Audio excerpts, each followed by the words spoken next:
Shalom saudaraku, selamat berjumpa lagi dalam renungan pengharapan baru dari channel Terang Jalanku. Saya berharap Anda semua dalam kondisi yang sehat, selalu bersukacita, menikmati kasih dan penyertaan Tuhan.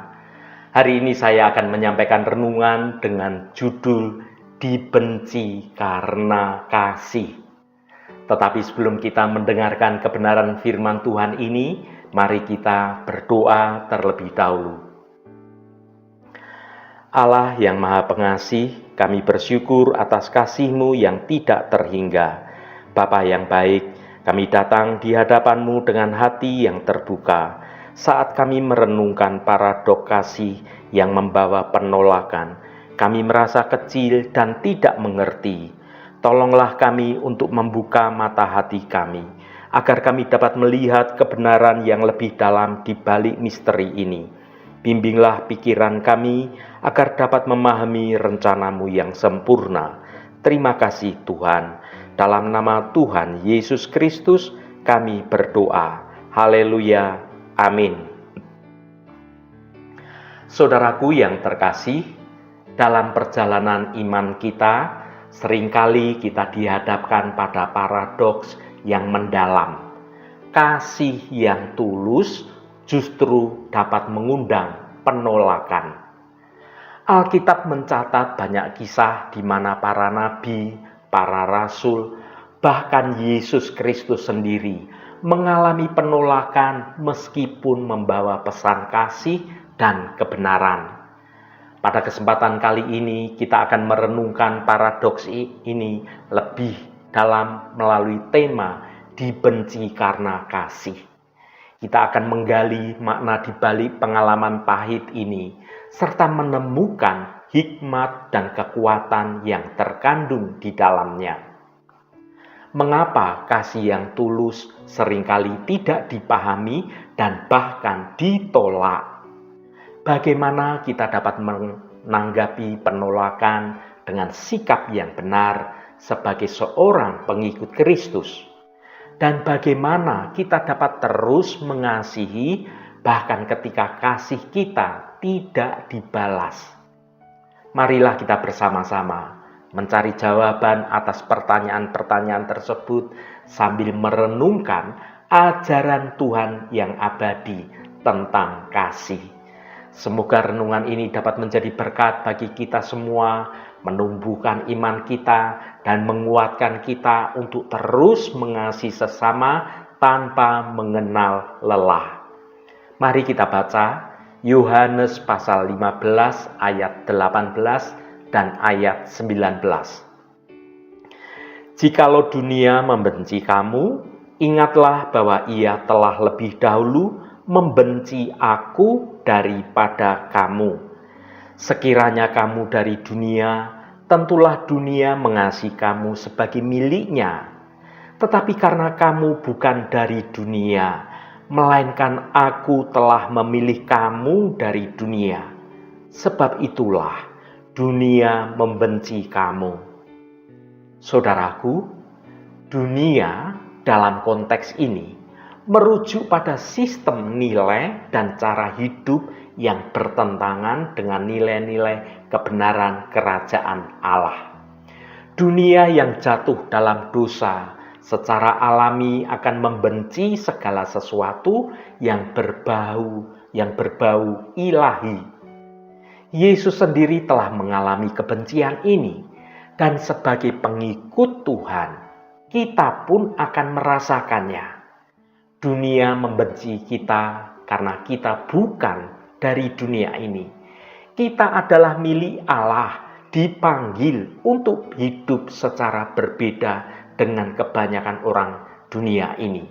Ketika kita memilih untuk mengikuti Yesus, kita secara otomatis menjadi berbeda dari dunia. Perbedaan inilah yang seringkali menjadi sumber konflik dan juga sumber kebencian. Meskipun dunia membenci kita, kita tidak perlu takut atau putus asa. Yesus telah memperingatkan kita akan hal ini, sehingga kita dapat mempersiapkan diri.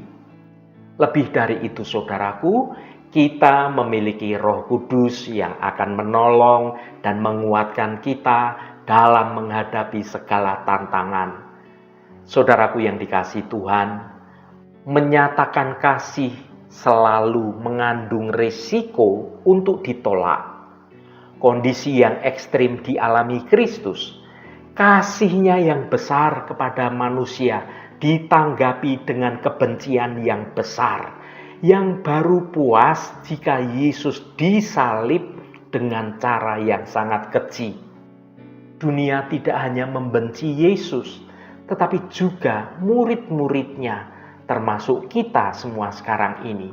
Secara khusus Yesus mengungkapkan hal ini agar murid-murid-Nya, termasuk kita, tidak terkejut menghadapi penganiayaan yang pasti akan datang, dan tegar dalam kehadiran Bapa, dan penghiburan oleh Roh Kudus ada pada kita. Saudaraku, ketika kita mengalami penolakan atau perlakuan yang tidak menyenangkan, kita perlu mengingat bahwa Yesus pun pernah mengalaminya. Kebencian dunia adalah tanda bahwa kita sedang berjalan di jalan yang benar. Kita adalah anak-anak Allah, dipanggil untuk menjadi terang dunia yang gelap ini. Jangan biarkan pandangan dunia membentuk kita. Biarkanlah Tuhan Sang Pencipta kita, Sang Penjunan yang agung, yang akan membentuk hidup kita. Walaupun dunia membenci kita, kita tetap harus mengasihi mereka. Kasih kita adalah saksi yang paling kuat tentang iman kita.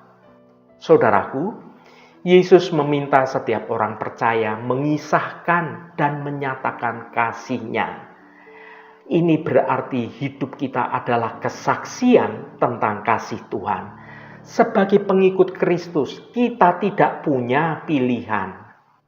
Mari kita baca Yohanes pasal 15 ayat 27. Tetapi kamu juga harus bersaksi karena kamu dari semula bersama-sama dengan aku. Ayat ini menjadi panggilan yang jelas bagi setiap orang percaya. Yesus tidak hanya meminta kita untuk menerima kasih-Nya, tetapi juga menjadi saksi yang aktif dari kasih itu sendiri. Sebagai pengikut Kristus, kita tidak hanya sekedar merasakan kasih kemurahan Tuhan, tetapi juga harus mau membagikan kepada orang-orang dunia. Mengapa kita harus bersaksi? Yang pertama, sebagai balasan dari kasih-Nya. Kasih Kristus begitu besar dan tidak terukur. Bersaksi adalah cara kita mengungkapkan rasa syukur kita atas karunia Tuhan yang telah kita terima. Yang kedua, sebagai bukti kepercayaan. Ketika kita bersaksi, kita menunjukkan bahwa kita benar-benar percaya kepada Yesus Kristus dan kepada karya keselamatan Allah Bapa. Yang ketiga, sebagai perintah Kristus. Yesus secara langsung memerintahkan kepada kita untuk bersaksi. Ini bukan sekedar pilihan hidup, tetapi sebuah keharusan bagi semua pengikut Kristus. Yang keempat, sebagai tanggung jawab. Kita memiliki tanggung jawab untuk memberitakan Injil kepada orang lain, karena setiap jiwa berharga di mata Tuhan. Saudaraku yang diberkati Tuhan, kebencian dunia adalah bagian dari kehidupan seorang pengikut Kristus. Namun kita tidak perlu takut. Dengan berpegang pada janji Allah dan mengasihi sesama kita, kita dapat mengatasi segala tantangan dan menjadi saksi yang setia bagi Kristus. Haleluya. Tuhan memberkati kita semua. Mari kita tutup renungan ini dengan berdoa. Allah Bapa yang penuh kasih sayang, terima kasih atas kasih-Mu yang begitu besar. Bapa yang baik, Kami bersyukur atas kebenaran firman-Mu yang selalu menuntun kami. Kami menyadari bahwa sebagai pengikut Kristus, kami tidak akan luput dari kebencian dunia. Namun Engkau telah mengingatkan kami bahwa Engkau telah lebih dahulu mengalami hal yang sama. Kami mohon penghiburan dan kekuatan untuk tetap teguh dalam iman di tengah segala tantangan. Bantulah kami untuk terus mengasihi sesama, sekalipun mereka tidak mengasihi kami. Terima kasih Tuhan, segala hormat, pujian, dan ucapan syukur hanya bagi-Mu Allah yang kudus. Saudaraku, bukalah hatimu dan tengadakan tanganmu. Terimalah berkat Tuhan. Tuhan memberkati engkau dan melindungi engkau. Tuhan menyinari engkau dengan wajah-Nya dan memberikan kasih karunia. Tuhan menghadapkan wajah-Nya kepadamu dan memberikan damai sejahtera. Berkat anugerah dari Bapa Surgawi, cinta kasih karunia dari Tuhan Yesus Kristus, dalam persekutuan dan penghiburan Roh Kudus, menyertai kita semua sekarang ini dan sampai selama-lamanya. Dalam berkat Tuhan Yesus Kristus, haleluya, amin.